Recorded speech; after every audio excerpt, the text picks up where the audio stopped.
기도하시겠습니다. 사랑과 자비가 풍성하신 우리 하나님 아버지 감사합니다. 온 역사의 주인이 되시며 오늘도 살아 역사하시는 우리 주님 하나님의 크신 이름을 찬양합니다. 그 하나님의 펴신 팔로서 오늘도 우리의 모든 삶을 감찰하여 주시고 다스려 주실 것을 믿음으로 바라봅니다. 오늘도 말씀 앞에 엎드린 모든 주의 권속들 가운데 함께하여 주시오며 이 모든 말씀 살아계신 예수님의 이름으로 기도합니다. 아멘. 오늘 우리에게 주신 하나님의 말씀은 창세기 10장 말씀입니다. 창세기 10장 말씀을 제가 봉독해 드리겠습니다. 노아의 아들 셈과 함과 야벳의 족보는 이러하니라. 홍수 후에 그들이 아들들을 낳았으니 야벳의 아들은 고멜과 마곡과 마대와 야완과 두발과 메섹과 디라스요.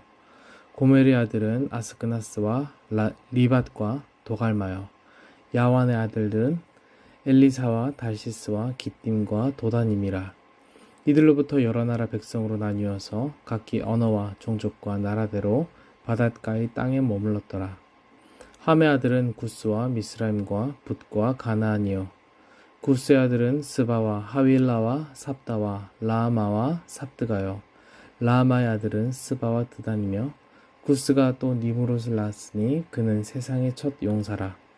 그가 여호와 앞에서 용감한 사냥꾼이 되었으므로 속담이 이르기를 아문은 여호와 앞에 니므롯과 같이 용감한 사냥꾼이로다 하더라. 그의 나라는 시날 땅의 바벨과 에렉과 아갓과 갈레에서 시작되었으며 그가 그 땅에서 아스루로 나아가 니느웨와 르호보딜과 갈라와 및 니느웨와 갈라 사이에 레센을 건설하였으니 이는 큰 성읍이라.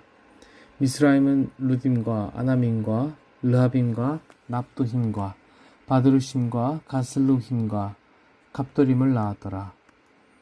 가슬루힘에게서 블레셋이 나왔더라.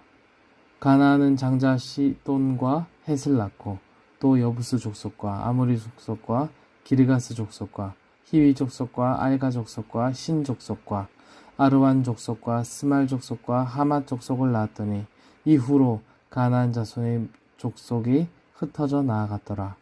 가나안의 경계는 시온에서부터 그라를 지나 가사까지와 소돔과 고모라와 아드마와 스보임을 지나 라사까지였더라. 이들은 함의 자손이라 각기 족속과 언어와 지방과 나라대로였더라. 셈은 에벨 온 자손의 조상이요 야벳의 형이라. 그에게도 자녀가 출생하였으니 셈의 아들은 엘람과 아스루와 아르박삭과 룻과 아람이요. 아람의 아들은 우스와 훌과 게델과 마스며 아르박삭은 셀라를 낳고 셀라는 에벨을 낳았으며 에벨은 두 아들을 낳고 하나의 이름을 벨렉이라 했으니 그때의 세상이 나뉘었으며 벨렉의 아우의 이름은 욕단이며 욕단은 알모닥과 셀렙과 하살마웻과 예라와 하도람과 우살과 디글라와 오발과 아비마엘과 스바와 오빌과 하윌라와 요밥을 낳았으니 이들은 다 욕단의 아들이며 그들이 거주하는 곳은 메사에서부터 스발로 가는 길의 동쪽 산이었더라. 이들은 셈의 자손이니 그 족속과 언어와 지방과 나라대로였더라. 이들은 그 백성의 족보에 따르면 노아 자손의 족속들이요 홍수 후에 이들에게서 그 땅의 백성이 나뉘었더라. 아멘.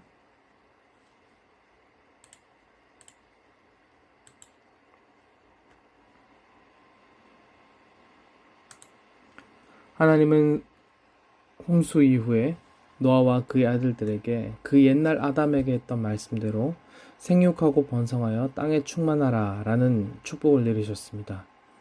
본문은 이런 축복에 따라 인류가 번성하여 온 땅에 퍼지게 된 사실에 대해서 말씀합니다.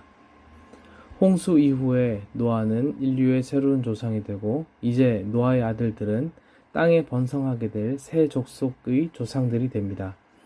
이것은 결국 32절에서 그 목적이 언급되는데요. 이들에게서 땅의 열국 백성이 나뉘었더라 라는 것입니다. 본문은 단순한 족보의 나열처럼 보이지만 하나님께서 하나님의 뜻을 따라 구속의 역사를 이끄심을 보여준다는 점에서 많은 의미를 가지고 있습니다. 이 족보에서 눈여겨보아야 할 것은 70이라는 숫자입니다. 유대의 숫자 개념에서 3은 하늘의 숫자, 4는 땅의 숫자를 가리킵니다.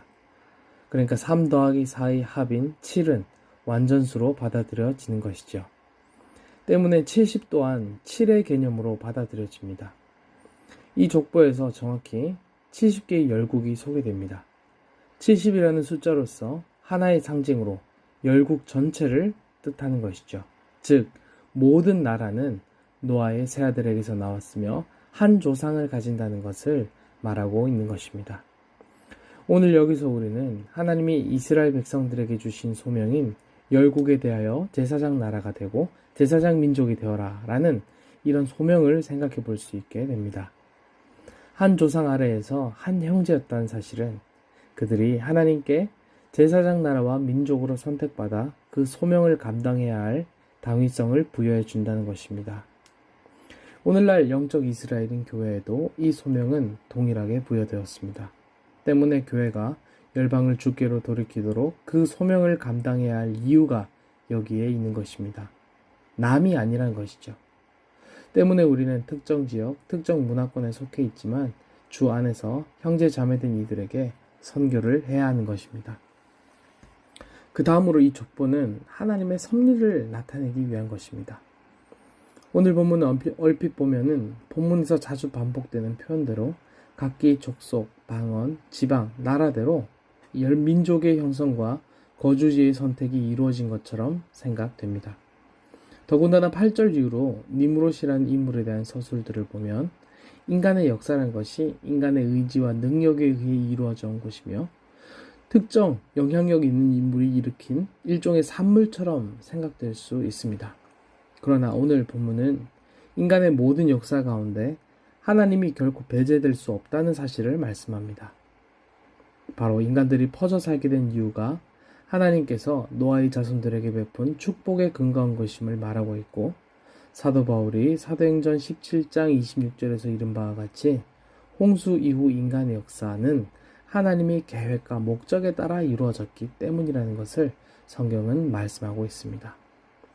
우리가 성경을 읽을 때 주목해야 할 것은 성경이 단순한 역사적 사실을 말하는 데 그치는 어떤 역사책으로 쓰여지지 않고 그리스도를 통한 하나님의 구속사역에 대한 증거의 말씀으로 쓰여졌다는 것입니다.